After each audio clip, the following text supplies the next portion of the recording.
Hello, everyone, and welcome to this special webcast brought to you by the Conference Board in partnership with Hinge Health on tackling top cost drivers, how AutoZone and Walgreens reduce musculoskeletal spend. I'm Robin Erickson, Principal Researcher here at the Conference Board, and it's a pleasure to welcome you all to today's program.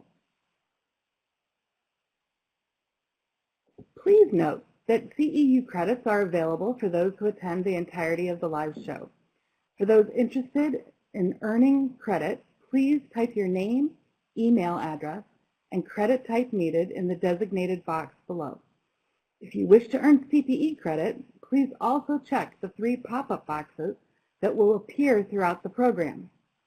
At the end of today's webcast, we will have our presenters take questions.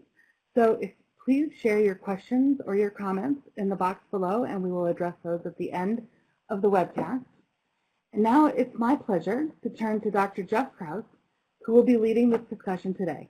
Hi, Jeff. Hi, Robin. Thank you. And thanks to everybody for joining us today. It's great to be with you. As a brief introduction, my name is Dr. Jeff Krause. I am the Chief Medical Officer at Hinge Health. I'm a board-certified physiatrist or physical medicine and rehab physician. I'm full-time at Hinge, although I do continue to practice part-time. I'm at the VA in Palo Alto, and I'm also an affiliated professor in the Department of Orthopedics at Stanford University. And I am happy to be joined today by Matt Harmon, who is the VP of Benefits for Compensation and HR Systems at AutoZone. Welcome, Matt. And unfortunately, Thomas Sondergeld, who is the former VP of Global Benefits and Mobility at Walgreens, cannot make it today, but will share his Walgreens case study on his behalf. So let's dive in. So what we'll cover today, first we're going to talk about what the drivers are of high employer musculoskeletal claims. Then we'll go in and talk about specific employee lifestyle factors that have a big impact on musculoskeletal spending. Then we'll explore which solutions exist across the musculoskeletal continuum of care. Then I'll turn it over to Matt from AutoZone. He'll walk you through his experience and Walgreens' experience in evaluating and implementing a solution. And then finally, we'll have a Q&A session at the end. All right. So before we jump in, I just want to get a sense from everybody. What's your personal experience with chronic back or joint pain? So if we can bring up the poll here, we would really like to get your sense about, is this something that affects you personally, your friends and family, or not really at all? And we'll do this for about 30 seconds.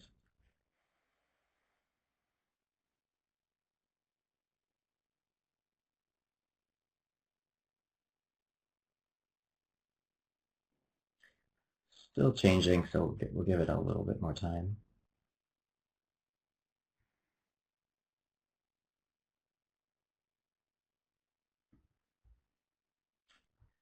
Okay, and let's do 10 more seconds. 5 seconds, 4, 3, 2, 1.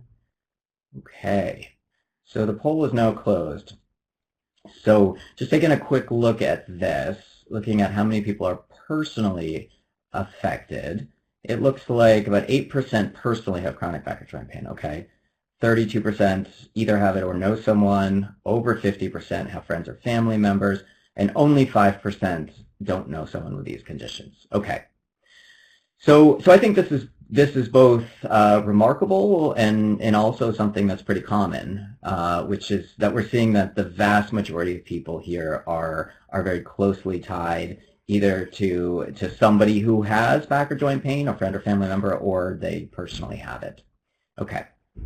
So if we can move on to the slides.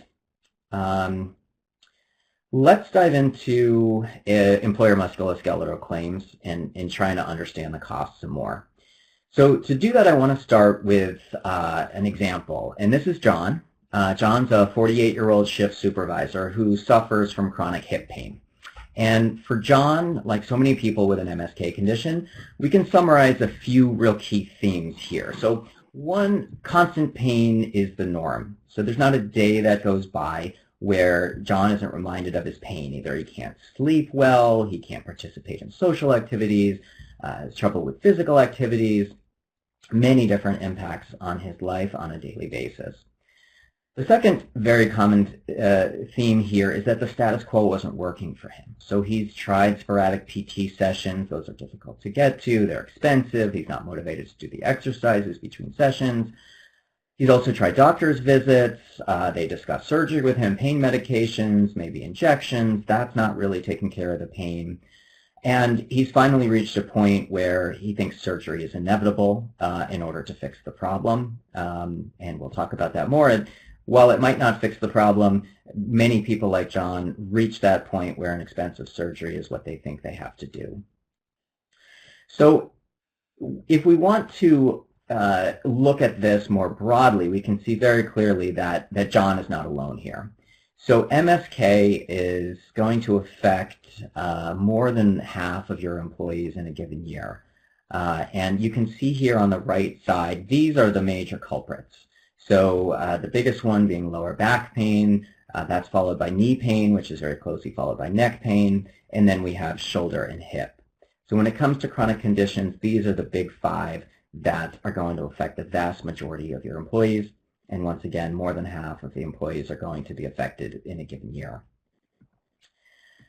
So I want to now move on to look a little bit further into what we can actually do about this high MSK spend. And here's where we're going to get into the concept of the lifestyle factors.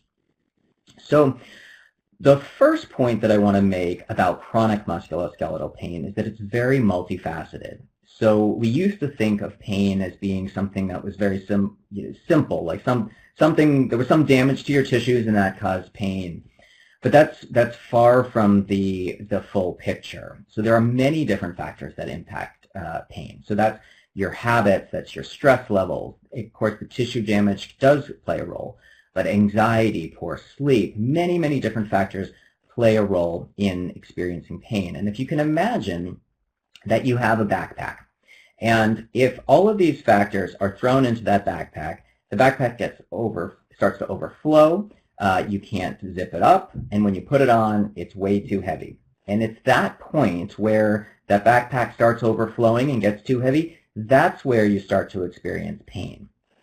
And the key point about that is that as you take things out of the backpack, as you address many of the important lifestyle factors, you can now zip the bag again, you can now put it on, and you no longer experience the pain. You're below that threshold. And so the important thing is that even if you do have some wear and tear, some osteoarthritis, for example, say in John's hip or in someone's knee or in their back, that's not necessarily going to cause pain. A lot of people have those kinds of wear and tear conditions that you see on imaging or had prior injuries, but they don't have pain associated with it.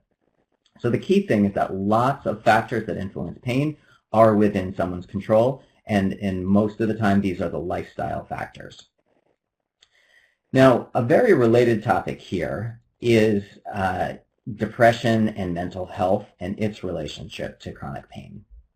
So many people have probably heard the term depression hurts, and I think that's very appropriate here because there's a very strong connection between depression and pain. There's this cycle that you can see depicted here. It's often called the depression pain dyad. And what happens is that, as you can imagine, chronic pain can make depression or anxiety worse. Someone's in pain, their life is more difficult. But the reverse is also true. So somebody who is depressed or has a mental health condition, their pain often gets worse, and someone gets into this vicious cycle. Now, it's really fascinating. There's been a lot of research into this now and why these have such overlap. And chronic pain and depression actually share many of the same neural pathways in the brain, and many of the same regions of the brain are involved. So it makes sense now why depression and pain are so intertwined. But the key thing is that it's really important to tackle many of the mental health issues that are so closely intertwined with the chronic pain that your employees may have. Now, I want to do an extra little bit of discussion today on how COVID-19 might be fitting into this big picture. So for many employees like John, the pain during this period is likely getting worse. So we just talked about how stress and mental health conditions, many of which are aggravated during this COVID-19 period, are going to make someone's pain worse. So in addition to likely having worse pain during a stressful period, someone like John is no longer able to see a provider. They can't travel to PT. They can't get in-person care. If John wanted to go to the gym, he can't do that because the gym is closed. He may be struggling with a makeshift home office where the ergonomics are not good. And there may be a lot of stress and financial uncertainty, all that impact his mental health. So with these shelter-in-place policies that we're seeing nationally around the country, many employers are now starting to get more creative about how to help their members get access to care, because millions of Americans still have these chronic diseases and they're still looking for a solution. So one of the ways that we at Hinge have found to be extremely helpful for dealing with this interaction between lifestyle, mental health, and chronic pain is through our coaching. So now more than ever, people like John really need personal support to navigate through these times. And you can see here that if you have a health coach, that person can really make a difference in many of the areas that are so important to people when they're trying to struggle with behavioral health types of conditions. So when we have a coach work with someone, they're going to help them understand what their goals are, what would their life be like without pain, help them understand their internal motivations for getting better. They form an alliance, which is the most important factor, the therapeutic alliance in recovery when you have a sort of provider-patient relationship.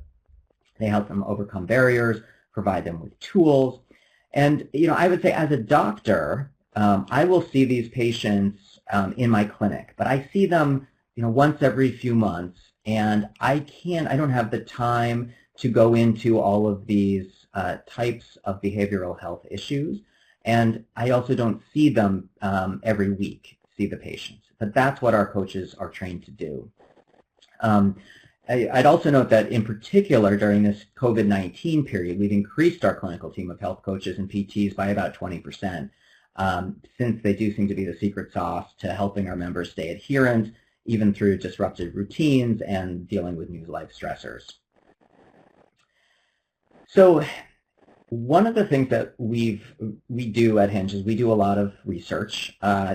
We have our fourth paper, which was just recently accepted by JMIR, the Journal of Medical Internet Research, and will be published probably within the next month, which is a cohort study of the first 10,265 patients to go through our program.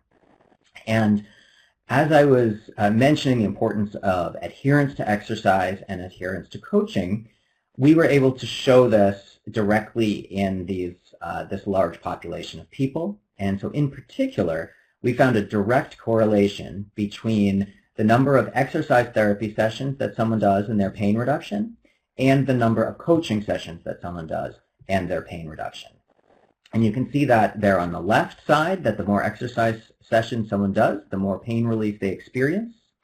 And the first 10 exercise therapy sessions contributed to an average of almost 2 points each in pain reduction. And then the coach interactions, at each coach interaction, the first 20 were about 0.3 points in pain reduction, so contributing to about a total of 6 points in pain reduction from coaching alone. So our full-time in-house health coaches are really experts in behavior change, in motivational interviewing, and really motivating people to stay adherent with their exercise routines. So we just talked a lot about the factors that influence pain, and so now let's talk about what experts recommend in terms of care across the continuum of musculoskeletal injuries. So before we dive into that, I want to go to our second poll, and we have a lot of health and benefits leaders on the line, and I want to see, what do people think that that is the right area of MSK to be focusing on to drive down musculoskeletal costs? So let's keep this poll up for another 30 seconds or so.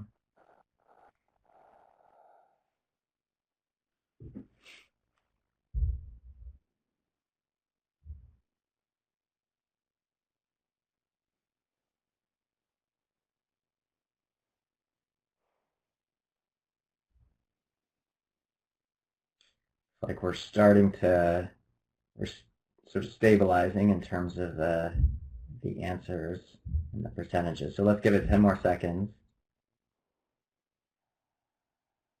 And 5 seconds, 5, 4, 3, 2, 1. Let's close the poll. Okay, so really interesting. And this is great to see because a lot of what I'll talk about will actually fit quite well with what people's ideas are going into this discussion. But notably, very few people think that acute MSK or surgery are the areas that we should be focusing on. Okay, so let's go back to the slides. And we are often asked by health and benefits leaders, how can I drive down my MSK spend? And so there's a few points that we like to make, but the first one is that acute and chronic MSK conditions are really two different pathways. So here we have Mary, who had an acute injury, and then we have John again, who had the chronic hip pain that we talked about earlier.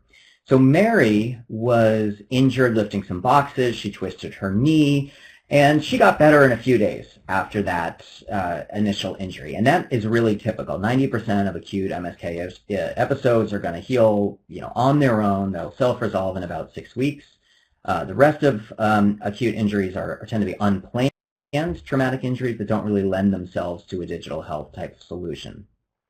Now, when it comes to John, John is at risk, so he has had a lifestyle that was not healthy for many years, not active.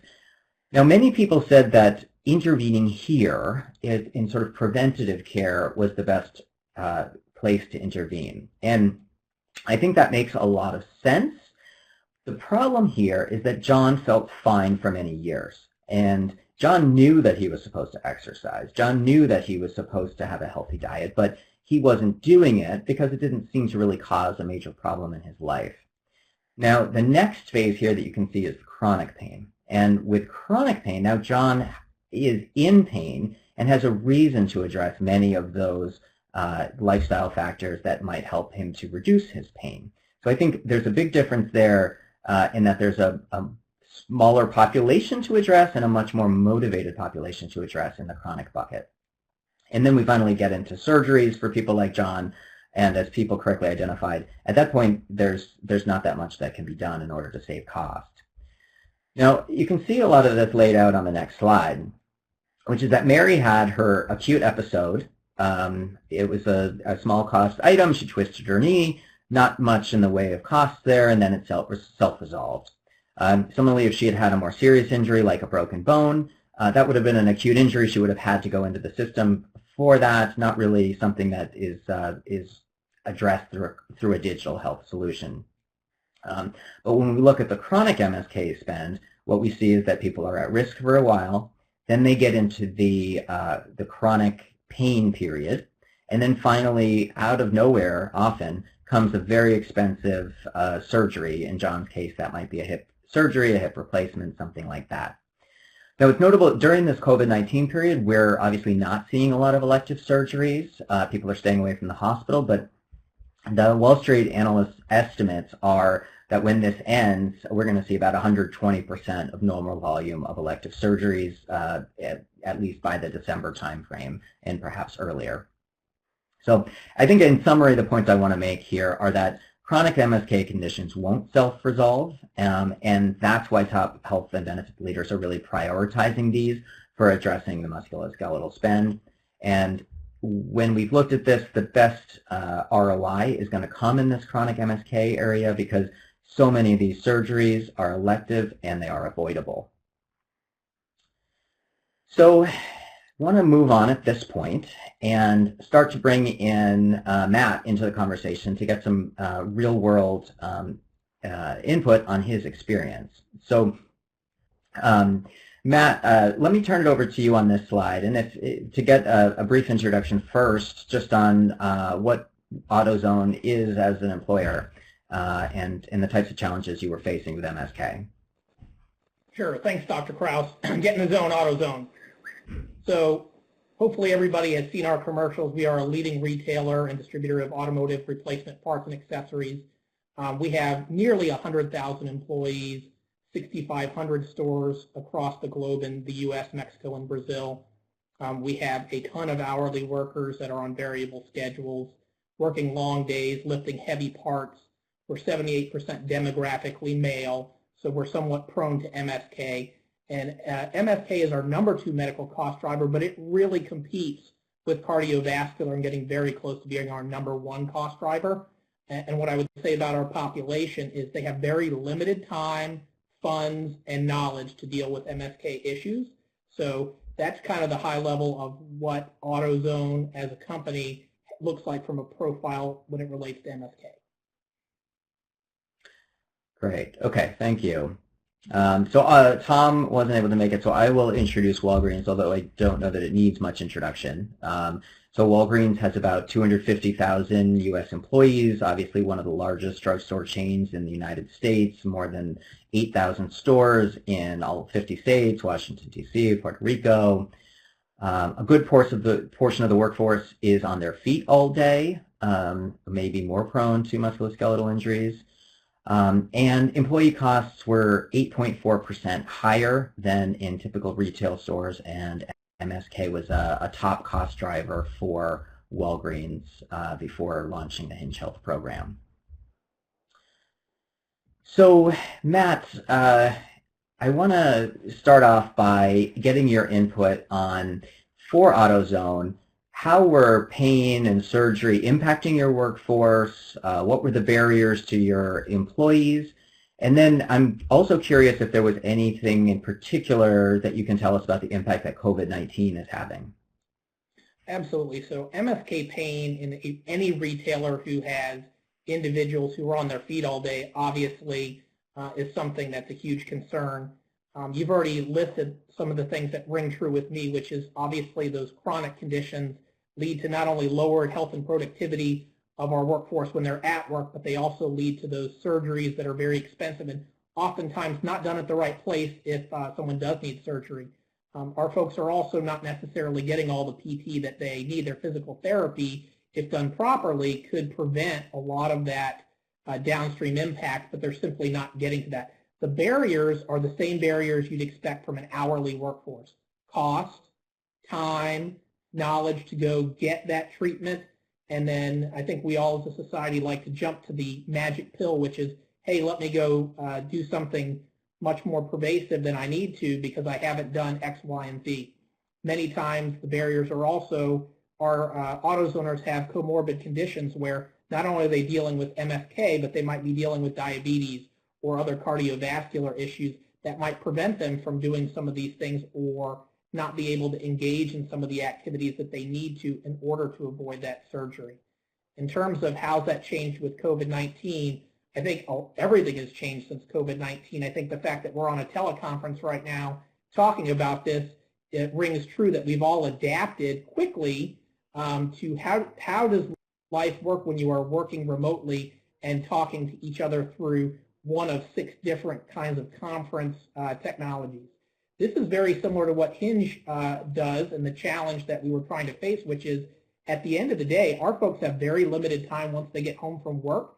And so we needed something that met the challenge of being able to do something on their own time without having those barriers that we talked about. And certainly COVID-19 prevents them from getting to the gym, prevents them from doing that in-person physical therapy we talked about, which just, I think, even makes this more appealing as a way that getting the needed therapies become an increasingly important activity during these troubled times.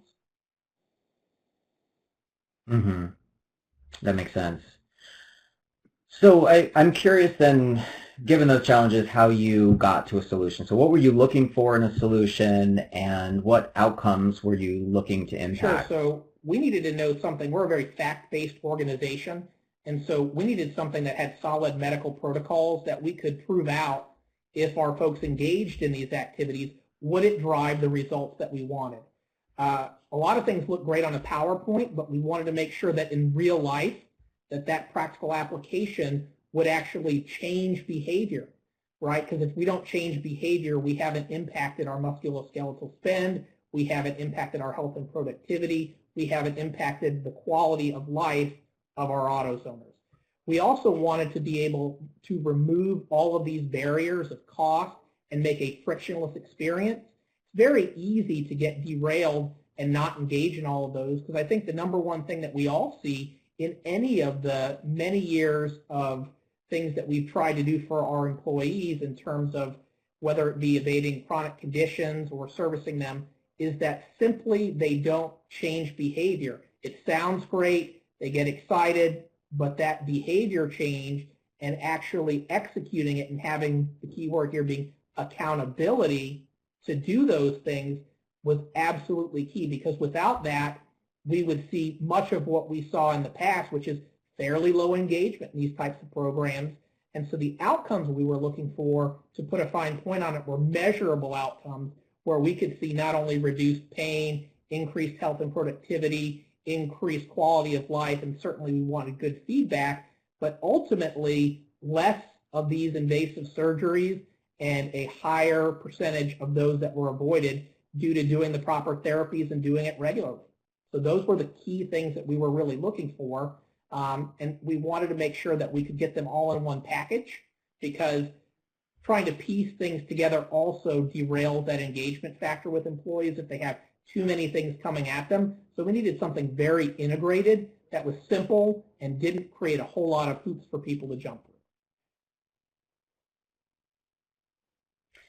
Great, great. Okay, so let's move on. Do you want to sort of introduce? I'll let you talk about Hinge and what you found appealing about sure. it. So I think the best way to introduce Hinge is the way that we've changed life today under COVID-19 is exactly some of the same premise of Hinge Health, right? It's the ability to connect remotely and use technology along with a coach and some sensors to be able to do physical therapy in a way that has the ease of no cost. So there is no cost to our AutoZoners to use this. They get shipped a tablet and a couple of sensors which they put on. They're able to do this, and it literally will show them on the tablet if they're doing physical therapy properly. That information gets reported to a coach whether they are or are not doing it. Then that coach can help hold them accountable to make sure that they are doing those exercises. And the technology is that relationship that people want, the guidance to be able to go do the exercises that they need and prevent getting further down that continuum that you've mentioned.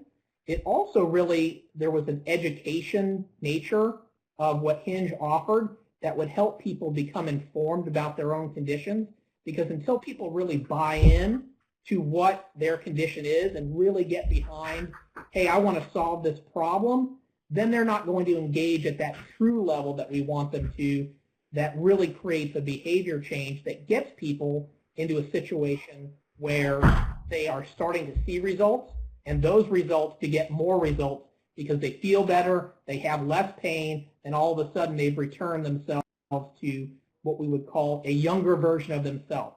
In fact, we had a testimonial from an AutoZoner who literally says, I have been welcomed back to my 30s. This individual was in their late 40s, unable to do certain things, but they became accountable to this and then started to realize, wow, I can actually backtrack in my health if I do the proper things.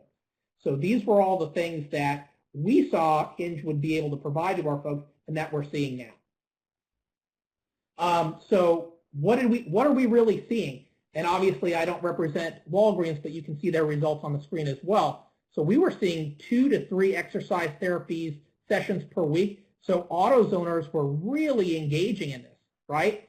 And this is a very high percentage for any of these types of programs that we've put out. So we knew that we had engagement. That was phenomenal to get that kind of engagement this quickly into a 12-week program. Additionally, that education component. Our folks, when they get something in the mail from benefits, I think we all know as healthcare and benefits professionals, they tend to toss it.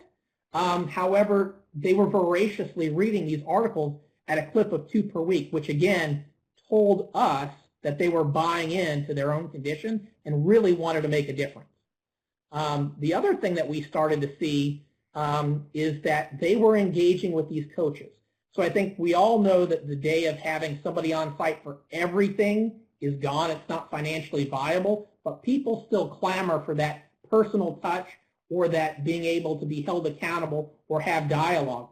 We were seeing AutoZoners engage with coaches 5+ times per week, which is phenomenal engagement, not on just a month-over-month basis. We're talking every week. And what that tells us is that we have been able to get this inserted into their lifestyle, which is where behavior change really happens, right? They say it takes 21 days to make a habit. Well, it's that repetitive nature of doing something, feeling better about it, and then being able to move on to the next tier of feeling better that kept people really utilizing this platform frequently. And that's why I think we've seen such great results with our AutoZoners' health and productivity. So we talked about pain. I think everybody can relate to this. You're not very productive, you're not very engaged, and certainly as we look at our business, we take care of customers. AutoZoners always put customers first. That's pretty hard to do if you're in pain. So what we saw from the polls that came out over this 12-week period is that our folks had a 60% reduction in pain. 60%, that's enormous. So that's 4 times better than the average reduction of 15%. So that tells us that not only is it working, it's working extraordinarily well. And we're seeing it happen in a very quick period of time.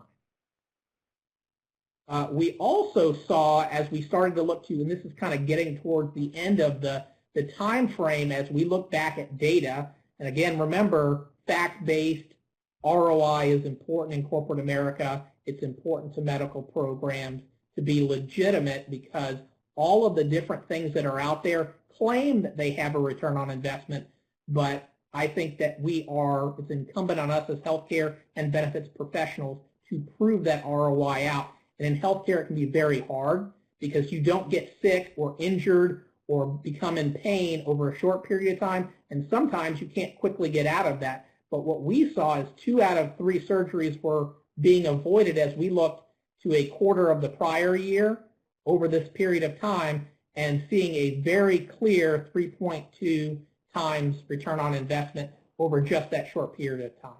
So that's really kind of like the brass ring of what everybody's looking for in wellness or healthcare is it's surely directionally the right thing to do. Everybody agrees they'd like to have a more engaged workforce that's very pleased with the offerings, but at the end of the day, we have to prove out that it's actually financially helping the individual and the company, and certainly this was something measurable we could show. So Dr. Kraus mentioned how closely linked anxiety and depression are to back pain, and sometimes I would almost say the line is blurred. When you think about an individual, they are almost indistinguishable. In fact, some of those behavioral interviewing things that the clinicians at Hinge Health do, actually, it takes their expertise to separate the 3, and sometimes an individual might think that they are having back pain when they're really just having anxiety. And sometimes they're having anxiety because of their back pain. So it's really hard to distinguish the 2, but we saw an amazing almost 80% reduction in both. And so I think that shows and proves out that very strong correlation between those 2 components of anxiety and depression that are rooting out of that, that pain. Okay, so I know that everybody likes to measure things, and something really hard to measure, but that I think we've all been building towards is obviously a decrease in pain is great, but how does that impact the absenteeism or presenteeism of our workforce? Hard to be productive, folks, hard to take care of customers if you're not at work and not feeling good.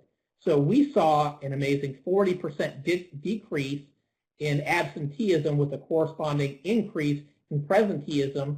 And as mentioned before, if you're feeling better and you're at work because you're feeling better, you're obviously taking care of customers in a better fashion, and that helps the bottom line of an organization like AutoZone. Thanks, Matt.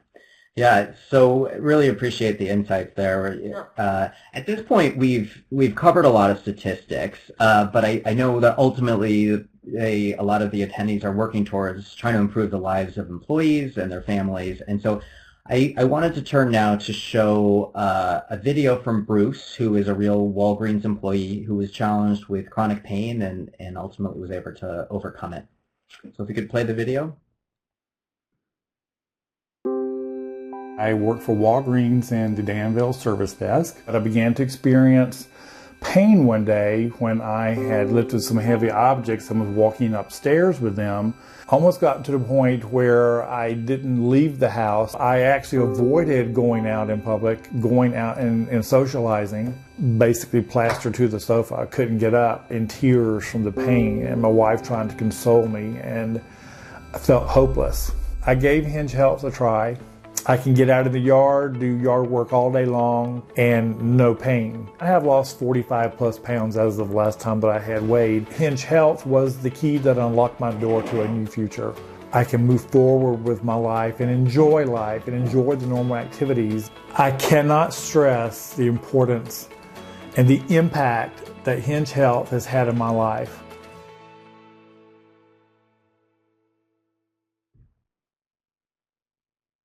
Okay. So in summary today, we've learned that addressing lifestyle factors is really key to improving chronic MSK pain. We've talked about how health coaching improves adherence and clinical outcomes. And so given that employees are either at home or have limited access to best practice care right now, there's really a unique opportunity to capture their attention with non-surgical care. We've also seen that a combination of exercise therapy, behavioral health, and education in a digital solution can have a really significant impact on MSK outcomes. We saw that with AutoZone, with Walgreens, saw that in the testimonial. So at this point, I'd like to open it up for questions for me or for Matt. I'd say there are two ways that we can do this, that you can ask a question. So some people have been submitting questions through the chat box, and so I'll take a look at those and start to address them. The other way is that we know that some employers are looking for virtual solutions that you can launch right now, and so we are making priority scheduling for Q2 dates available for attendees on the webinar today. So if you want to have a virtual meeting right after this webinar to get a demo or to get a custom MSK savings analysis or just to ask questions, then you can just text anything. You can text hello or hi to this number here, which is 612-444-6431. I think that is 6 Hinge 1, but here are the numbers anyhow. So feel free to text anything to that line, and you get an immediate response and can set something up to work with one of our representatives directly. So let me start to look at the questions that we've had so far.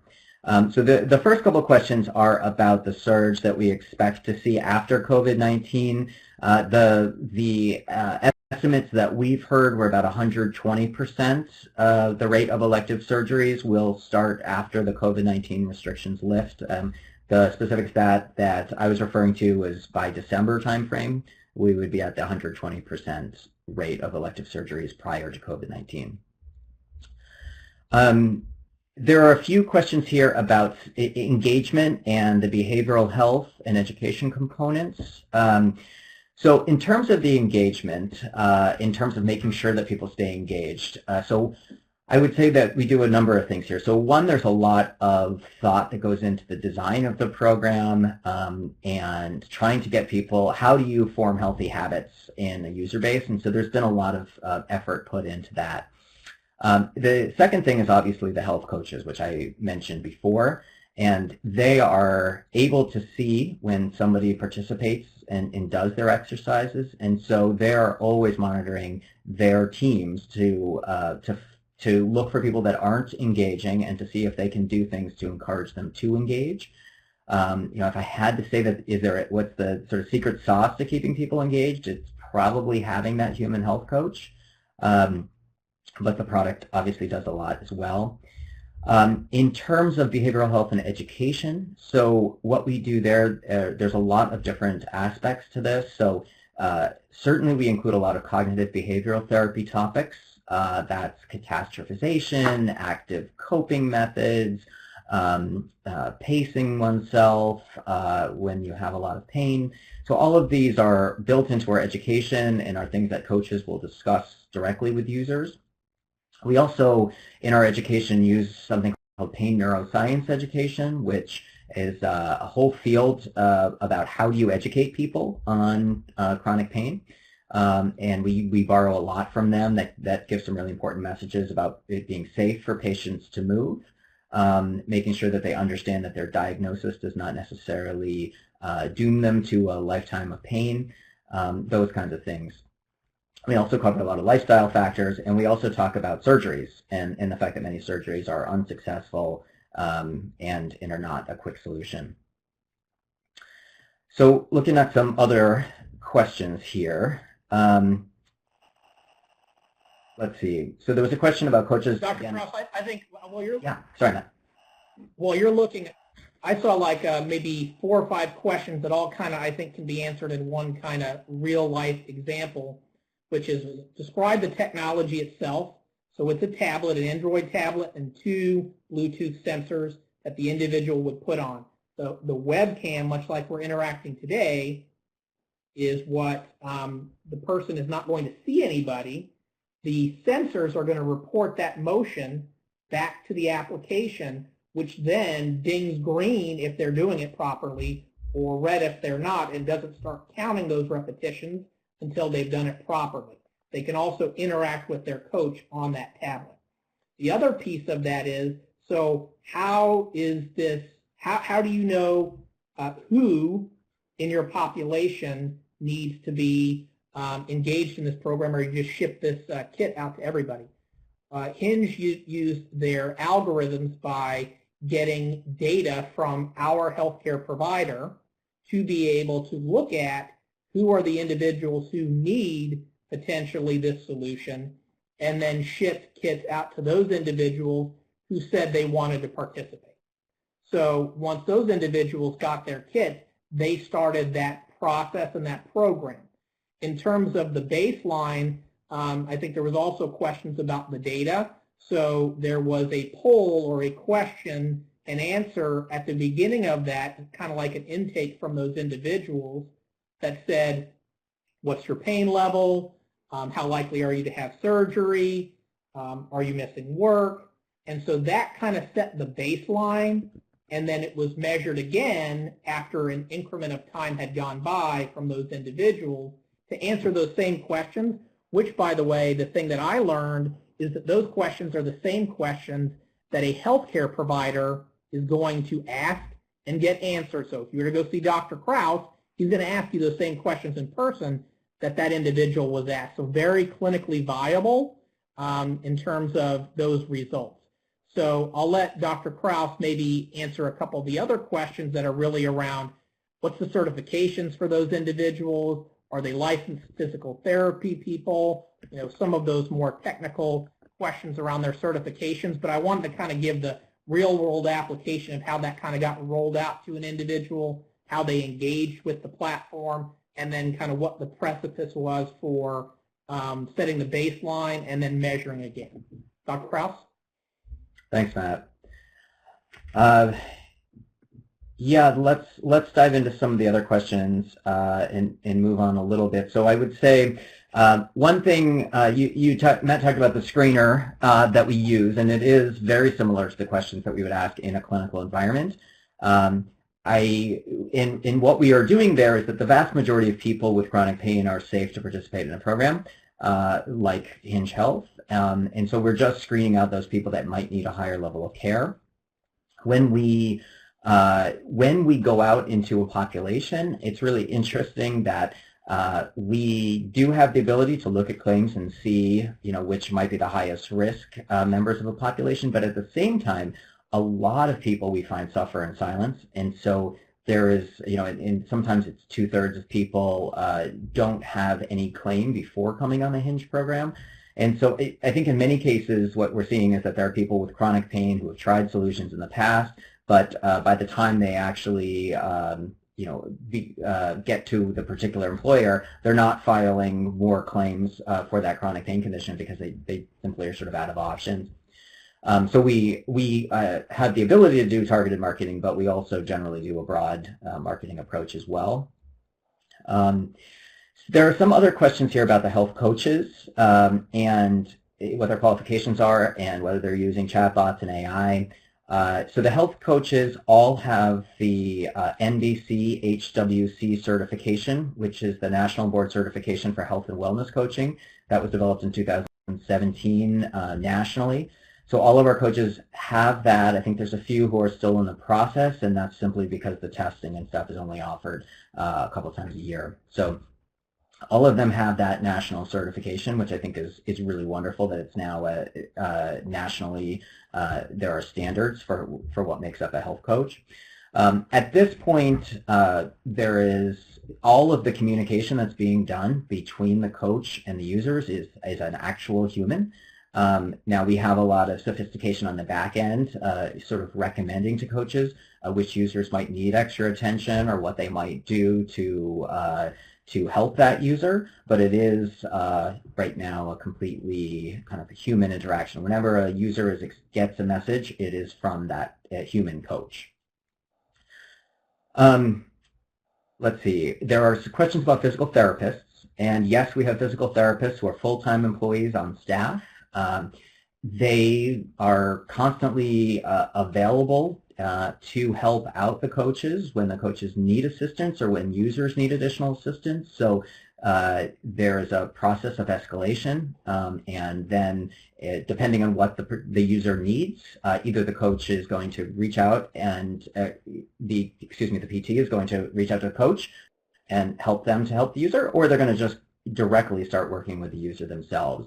So if they need to adjust the exercises, or if the user's having pain in a certain way of doing an exercise, our physical therapists work with them directly. But as we've discussed, using the coaches as our main interface is the most important thing that we can do, because that's what's really driving the adherence to the exercises. Yeah, I see a couple questions, Scott. I see your question about did you offer incentives. The answer is no. This was completely incentive-free. So we got that kind of engagement just because I think the individuals had an appetite for this program. So we did not provide any incentives. We more so just removed the barriers with the process. Also, I saw a question that was the same question I have, which is, do participants graduate, or this would be something that they can use ongoing? So obviously we would, this is a 12-week program that it starts. We ask the same question to say, hey, Hinge, if our folks are using this and they're getting great value out of it, can they continue to use it?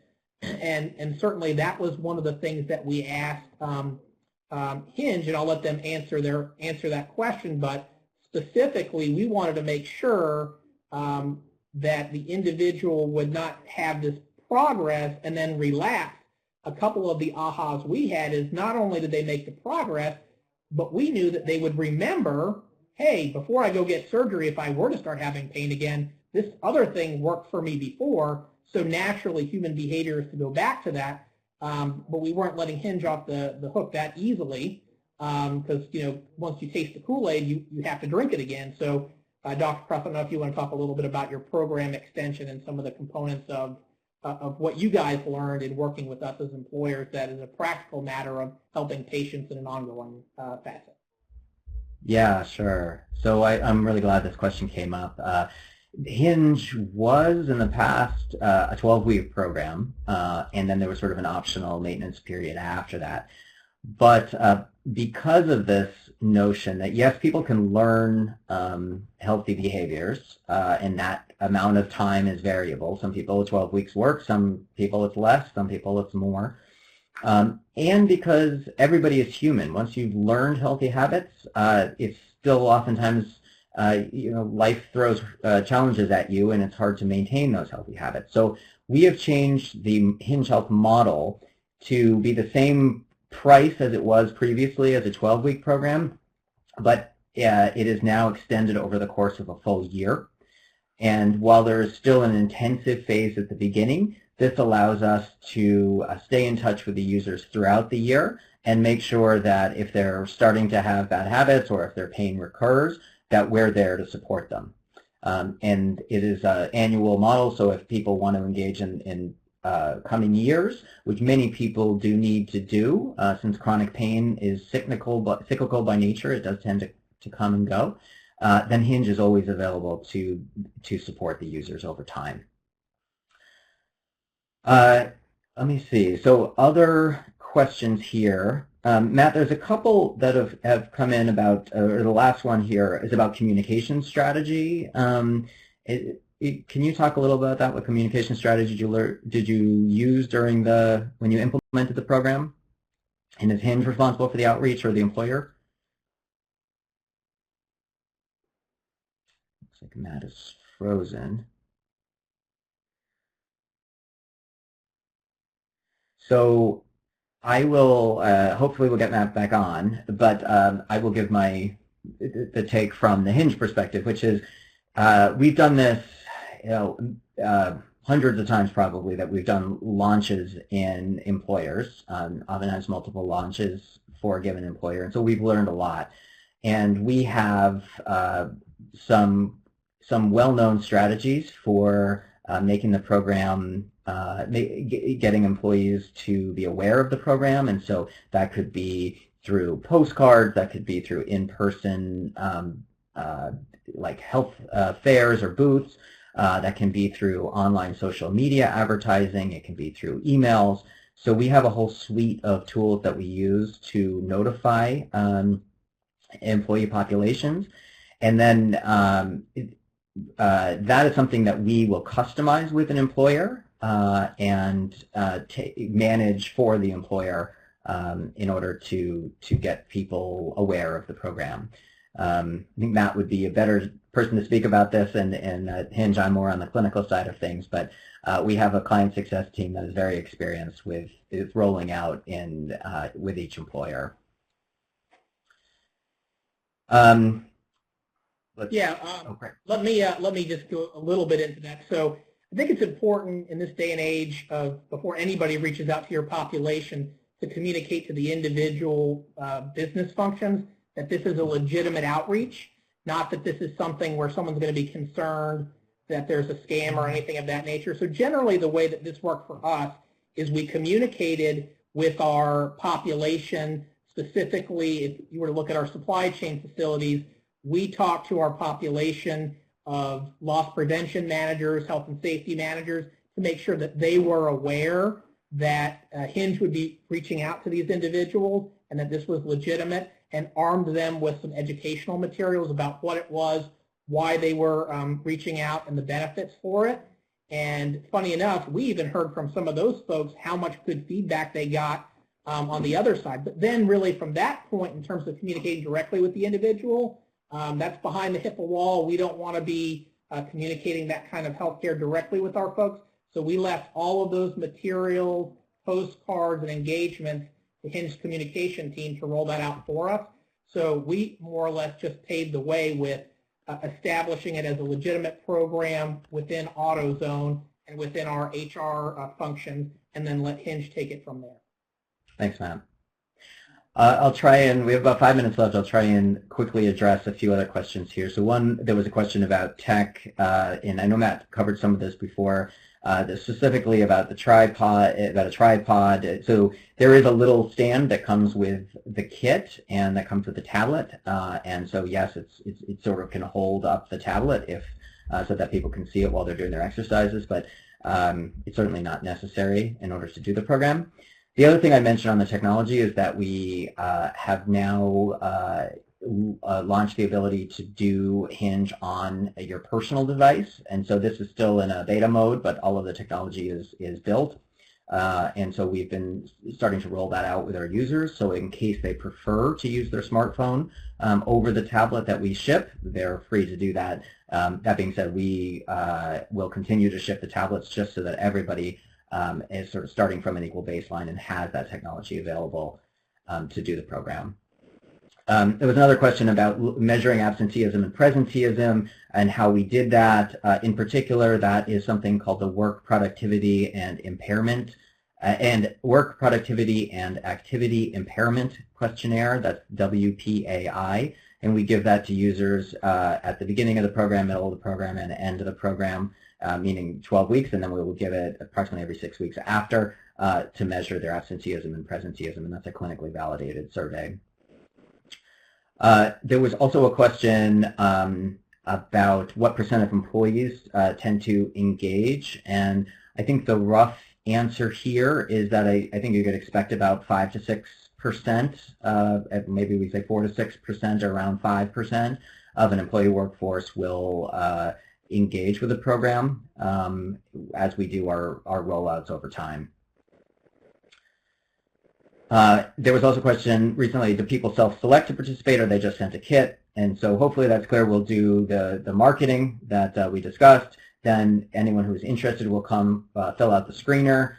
Most people are automatically accepted. A few people are rejected automatically if there are some real risks. Otherwise, there's just a few people that might get a manual review, but vast majority of people will be automatically accepted into the program. Then the kit will be sent out to them. And then we'll start working with them to get them to engage.